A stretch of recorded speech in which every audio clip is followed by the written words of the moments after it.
দেখো কোশ্চেন বলছে if a wire is stretch to quadruple, if a wire is stretch to quadruple its length without changing its area, what will happen to its resistivity? বলছে একটা তার আছে, ওই তারটাকে আমি stretch করলাম to the quadruple it's length, মানে 4 গুণ করলাম, উইথাউট চেঞ্জিং ইটস এরিয়া, তার এরিয়া চেঞ্জ না করে। তো what will happen to its resistivity, তাহলে রেজিস্টিভিটির মধ্যে কি চেঞ্জ হবে, এই হচ্ছে কোয়েশ্চেন। তো দেখো অ্যাকচুয়ালি কি হয়, resistance of a wire is depend on R equal to rho into L by এ।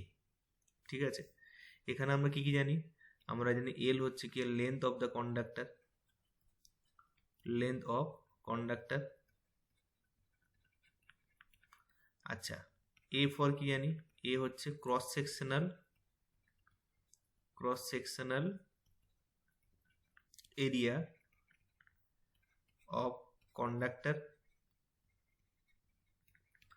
আচ্ছা, এখানে রো হচ্ছে কি, রো হচ্ছে তোমার রেজিস্টিভিটি। তো আমাকে জিজ্ঞেস করছে এই রো এর সম্বন্ধে, তো রেজিস্টিভিটি কি চেঞ্জ হবে।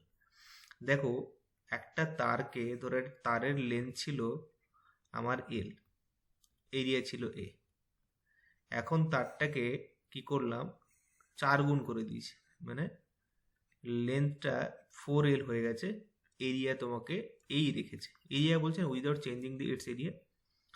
তাহলে বলছে রেজিস্টিভিটি কি চেঞ্জ হবে।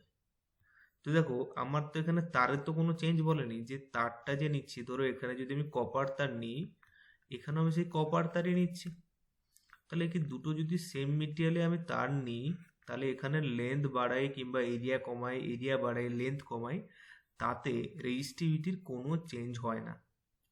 রেজিস্টিভিটি ডিপেন্ড করছে কার উপর বলতো, মেটেরিয়াল অফ কন্ডাক্টর।